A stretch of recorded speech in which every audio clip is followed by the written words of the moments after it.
سب سے پہلے آپ کو بتائیں کہ پولیس نے وکیل شیر افضل مروت کو حراست میں لے لیا۔ شیر افضل کو جی پی او چوک سے حراست میں لیا گیا۔ شیر افضل کو تھانہ مزنگ منتقل کر دیا گیا ہے۔ تفصیلات کے لیے بات کرتے ہیں نمائندہ لاہور نیوز مدثر حسین سے۔ مدثر سے رابطہ بحال کرنے کی کوشش کریں گے تو خبر یہ ہے کہ پولیس نے وکیل شیر افضل مروت کو حراست میں لے لیا ہے۔ شیر افضل مروت کو جی پی او چوک سے حراست میں لیا گیا ہے اور شیر افضل مروت کو تھانہ مزنگ منتقل کر دیا گیا ہے۔ تو اہم خبر اس وقت آپ کو بتا رہے ہیں کہ پولیس نے وکیل شیر افضل مروت کو حراست میں لے لیا ہے اور شیر افضل مروت کو جی پی او چوک سے حراست میں لیا گیا ہے، جبکہ شیر افضل مروت کو تھانہ مزنگ منتقل بھی کر دیا ہے۔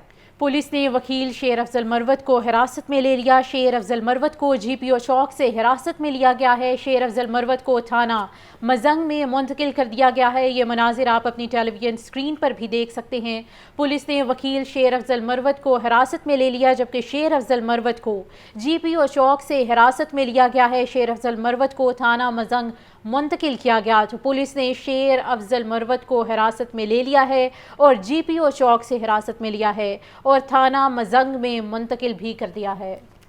تو آپ کو اپڈیٹ کیا جا رہا ہے، پولیس نے وکیل شیر افضل مروت کو حراست میں لے لیا۔ تو خبر یہ ہے کہ پولیس نے وکیل شیر افضل مروت کو حراست میں لے لیا ہے اور شیر افضل مروت کو جی پی او چوک سے حراست میں لیا گیا ہے۔ مناظر بھی آپ اپنی اسکرینز پہ دیکھ سکتے ہیں کہ شیر افضل مروت کو تھانہ مزنگ منتقل بھی کر دیا ہے۔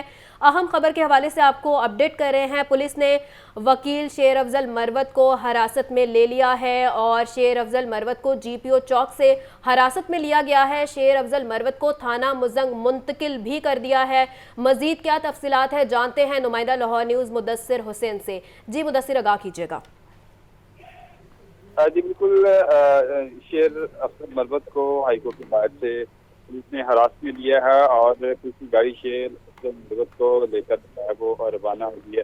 گرفتار کرنے والوں میں ایلیٹ فورس کی جو ٹیمیں تھیں وہ بھی شامل تھیں اور جی پی او چوک سے شیر افضل مروت کو حراست میں لیا گیا۔ جب حراست میں لیا گیا تو پولیس اور وکلا کے درمیان جو وہ ہاتھا پائی ہوئی اور اس کے جو علاوہ جو ایلیٹ کی ٹیمیں تھیں انہوں نے جو ہے وہ آگے بڑھ کر شیر افضل مروت کو جو ہے وہ حراست میں لیا۔ ذرائع یہ بات کنفرم کر رہے ہیں کہ شیر افضل مروت کو 3 MPO کے تحت جو ہے وہ پولیس نے حراست میں لیا ہے اور اس کو جو ہے وہ پولیس نامعلوم مقام پر لے کر جو ہے وہ چلی گئی ہے اور اس حوالے سے پولیس ذرائع یہ کہہ رہے ہیں کہ 3 MPO کے تحت جو ہے وہ شیر افضل مروت کو جو ہے وہ حراست میں لیا گیا ہے اور وہاں پر جب شیر افضل مروت کو حراست میں لیا جا رہا تھا تو اس وقت جو ہے وہ پولیس اور جو وکلا ہیں ان کے درمیان ہاتھا پائی کا جو ہاتھا پائی بھی ہوئی اور اس کے بعد جو ایلیٹ کی ٹیمیں تھیں، اس کے علاوہ جو دیگر فورسز تھیں اس میں ڈالفن فورس نے بھی جو ہے وہ شیر افضل مروت کی گرفتاری میں حصہ لیا اور اس موقع پر جو ایس ایس پی آپریشن جو علی رضا تھے وہ بھی موقع پر موجود تھے اور ڈی آئی جی جو علی ناصر رضوی تھے، انہوں نے جو ہے اپنی موجودگی میں جو ہے وہ ان کی گرفتاری کروائی اور اس حوالے سے ان کو حراست میں لیا گیا اور 3 MPO کے تحت جو ہے وہ ان کو حراست میں جو ہے وہ لیا گیا۔ اب جو ہے وہ شیر افضل مروت کو کوڑکپت جیل ٹھیک ہے مدثر، اپڈیٹ کر رہے تھے، آپ کا بہت شکریہ۔ جناح ہاؤس جلاؤ گھیراؤ کا کیس ہے، عدالت نے 15 ملزموں کو اشتہاری قرار دے دیا ہے۔ شمائلہ راشد، شاہ زیب اور مون صادق، فرحان علی، اوان سمیت دیگر اشتہاری قرار دیے گئے ہیں، جبکہ انسداد دہشت گردی عدالت کی جج ابر گل نے سماعت کی ہے۔ ملزمان کے خلاف تھانہ سرور روڈ پولیس نے مقدمہ بھی درج کر رکھا ہے۔ پولیس نے مقدمہ بھی درج کر رکھا ہے۔ تفصیلات جاننے کے لیے بات کریں گے، نعمان نور ہمارے ساتھ موجود ہے۔ جی نعمان، آگاہ کیجیے۔ جی، انسداد دہشت گردی کی خصوصی عدالت نے جناح ہاؤس جلاؤ گراؤ کے مقدمے میں 15 ملزموں کو اشتہاری قرار دے دیا ہے، جبکہ عدالت نے ملزمہ شمائلہ راشد، شاہ زیب، مون صادق، فرحان علی، ایوان سمیت دیگر کو جو ہے وہ اشتہاری قرار دینے کا حکم دیا ہے۔ اس حوالے سے انسداد دہشت گردی عدالت کی ایڈمن جج ابہر گلخان نے کیس پر سماعت کی، جبکہ ملزمان نے خود کو روپوش کر رکھا ہے۔ یہ تفتیشی افسر نے موقف اپنایا اور تفتیشی افسر نے عدالت میں یہ بھی کہا کہ ملزمان کی گرفتاری کے لیے چھاپے بھی مارے گئے لیکن ملزمان جو ہے وہ مل نہیں رہے ہیں، لہذا عدالت ان ملزمان کے خلاف اشتہاری قرار دیے جانے کی کارروائی کو مکمل کرے، جس پر عدالت نے ملزمان کو اشتہاری قرار دے دیا ہے اور ملزمان کے خلاف تھانہ سرور روڈ پولیس نے مقدمہ 96/23 جناح ہاؤس پر حملے کا مقدمہ درج کر رکھا تھا۔ ٹھیک ہے نعمان، بہت شکریہ۔ آئی پی پی قیادت کا سابق وفاقی وزیر ہمایوں اختر سے رابطہ کیا گیا۔ جہانگیر ترین، اسحاق خاقوانی، اون چودھری، نعمان لنگڑیال، آج ہمایوں اختر سے ملاقات کریں گے۔ IPP کی قیادت ہمایوں اختر کے گھر جائے گی، جبکہ IPP کی قیادت ہمایوں اختر کو پارٹی میں شمولیت کی دعوت دے گی۔ ہمایوں اختر کا IPP میں شامل ہونے کا امکان بھی ظاہر کیا گیا ہے۔ مزید کیا تفصیلات ہیں جانتے ہیں نمائندہ لاہور نیوز لیاقت علی سے۔ جی لیاقت۔ آج بالکل استحکام پاکستان پارٹی کی قیادت کا جو ہے وہ سابق وفاقی وزیر ہمایوں اختر سے رابطہ ہوا ہے، اور اس کے رابطے کے نتیجے میں آج ملاقات طے پائی ہے۔ آج جہانگیر خاتون اور چودھری خاکوانی اور نعمان لنگڑیال پر مشتمل وفد جو ہے وہ ہمایوں اختر کے گھر جائے گا کہتے ہیں، اور وہاں پر ان سے ملاقات کرے گا۔ اس ملاقات میں ان کو باضابطہ IPP میں شمولیت کی دعوت دی جائے گی، اور پھر اس دعوت کے نتیجے میں ہمایوں اختر کیا فیصلہ کرتے ہیں اس کا اعلان ملاقات کے بعد کیا جائے گا۔ ہمایوں اختر جو ہے وہ سابق وفاقی وزیر رہ چکے ہیں، اور کچھ عرصہ پہلے جو ہے وہ تحریک انصاف سے بھی علیحدگی کا اعلان کر چکے ہیں، تو اب IPP کی قیادت نے ان کو اپروچ کیا تاکہ انہیں پارٹی میں شامل کیا جا سکے۔ ٹھیک ہے، تفصیلات بتانے کے لیے بہت شکریہ۔ مسلم لیگ نون اور استحکام پاکستان پارٹی کے درمیان سیٹ ایڈجسٹمنٹ کے معاملات تیزی سے آگے بڑھنے لگے ہیں۔ IPP نے قومی اسمبلی اور پنجاب اسمبلی میں سیٹ ایڈجسٹمنٹ کے لیے رہنماؤں کی لسٹ مسلم لیگ نون کے حوالے کر دی ہے۔ مزید تفصیلات لیاقت علی کی اس رپورٹ میں دیکھیے۔ پاکستان مسلم لیگ نون اور استحکام پاکستان پارٹی کی کمیٹیوں کا مشترکہ اجلاس، دونوں جماعتوں کی مشترکہ کمیٹی کا اجلاس سردار ایاز صادق کی رہائش گاہ پر ہوا۔ نون لیگ کی جانب سے سردار ایاز صادق، خواجہ سعد رفیق، عطا اللہ تارڑ اور ملک احمد خان نے شرکت کی۔ استحکام پاکستان پارٹی کی جانب سے اسحاق خان خاکوانی، اون چودھری اور نعمان لنگڑیال شریک ہوئے۔ IPP نے حلقوں کی فہرست نون لیگ کی کمیٹی کے حوالے کر دی۔ قومی اسمبلی کے حلقوں پر سیٹ ایڈجسٹمنٹ کے لیے مشاورت ہوئی۔ ذرائع کے مطابق جہانگیر ترین لودھرا، علیم خان اور اون چودھری لاہور سے الیکشن لڑیں گے۔ غلام سرور خان ٹیکسلا، عامر کیانی اور علی نواز اوان اسلام آباد سے حصہ لیں گے۔ فاروق حبیب فیصل آباد سے الیکشن لڑیں گے۔ انہیں عابد شیر علی والے حلقے کی بجائے کسی دوسرے حلقے سے ایڈجسٹ کیا جائے گا۔ اسحاق خاکوانی وہاڑی، جبکہ فردوس عاشقاوان سیالکوٹ سے الیکشن لڑنا چاہتی ہیں۔ ڈاکٹر مراد راز لاہور، خالد محمود شیخپورہ سے الیکشن لڑنے کے خواہش مند ہیں۔ سردار ایاز خان خانیوال، نعمان لنگڑیال ساہیوال، عمران اسماعیل اور محمود مولوی کراچی سے الیکشن لڑیں گے۔ کچھ روز میں سیٹ ایڈجسٹمنٹ کو حتمی شکل دے دی جائے گی۔ جمعے کے روز دونوں جانب سے کمیٹیز کا مشترکہ اجلاس دوبارہ ہونے کا امکان ہے۔ لیاقت علی، لاہور نیوز۔ تحریک انصاف الیکشن سے فرار ہونے کی کوشش کر رہی ہے۔ الیکشن کمیشن کو انتخابات کے لیے ROs تعینات کرنے کا حق حاصل ہے۔ رہنما مسلم لیگ نون ملک احمد خان کی میڈیا سے گفتگو، بولے 8 فروری کی تاریخ سپریم کورٹ میں دی گئی ہے۔ عارف الوی کو پارٹی کی بجائے ملک کا صدر بننا چاہیے۔ مزید انہوں نے کیا کہا، آپ کو سنواتے ہیں۔ کل کورٹ کا ایک فیصلہ ہے، یہ پٹیشن PTI کی پٹیشن ہے جو انتخابات کو روکنے کے لیے ROs کا یہ جو انتخاب ہے کہ یہ الیکشن کمیشن نے ایگزیکٹو میں سے جو ROs لیے ہیں یہ لینا درست نہیں ہے۔ تو میں آپ کی توجہ صرف اس طرف مبذول کروانا چاہتا ہوں کہ جو الیکشن لاز ہیں اس کے سیکشن 51 میں یہ تفصیل درج ہے کہ الیکشن کمیشن ROs کن کو تعینات کر سکتا ہے۔ 8 تاریخ کی یہ جو ڈیٹ دی گئی یہ سپریم کورٹ کے اندر دی گئی، ان کے اپنے کاؤنسل علی ظفر کورٹ میں موجود تھے۔ یہ پریزیڈنٹ آف پاکستان جو کہ میرا بڑا شدید اعتراض ہے کہ وہ پارٹی ٹو دا پروسیڈنگز نہیں ہو سکتے تھے، وہ کبھی بھی ایک پولیٹیکل پارٹی کے سربراہ ہیڈ آف دا اسٹیٹ، پورے ملک کے ہیڈ آف دا اسٹیٹ ہوتا ہے۔ جسٹ یہ محترم علوی صاحب کو he should have reason beyond that party affiliation, اور یہ ان کا بطور صدر انٹرویو دینا کہ میرے چیئرمین وہ ہیں۔ بھئی آپ صدر مملکت ہیں، اور صدر مملکت کی آئین کے اندر پوری تفصیل درج ہے کہ وہ ریاست میں ہوتا ہے، نان پارٹیجن ہوتا ہے۔ نگراں وزیر اعلیٰ پنجاب نے پنجاب میں کم از کم اجرت کی ادائیگی یقینی بنانے کا حکم دے دیا۔ محسن نقوی نے پنجاب بھر سے اجرت کی ادائیگیوں پر تفصیلی رپورٹ طلب کر لی۔ نگراں وزیر اعلیٰ نے بہاولپور میں 7 روزہ ساؤتھ پنجاب میلے کی اصولی منظوری بھی دے دی۔ لیاقت علی کی رپورٹ دیکھیے۔ نگران وزیر اعلیٰ پنجاب کی زیر صدارت اعلیٰ سطح کا اجلاس ہوا۔ محسن نقوی کا پنجاب میں کم از کم اجرت کی ادائیگی یقینی بنانے کا حکم، کم از کم اجرت کی ادائیگی نہ کرنے والوں کے خلاف کارروائی کی ہدایت۔ وزیر اعلیٰ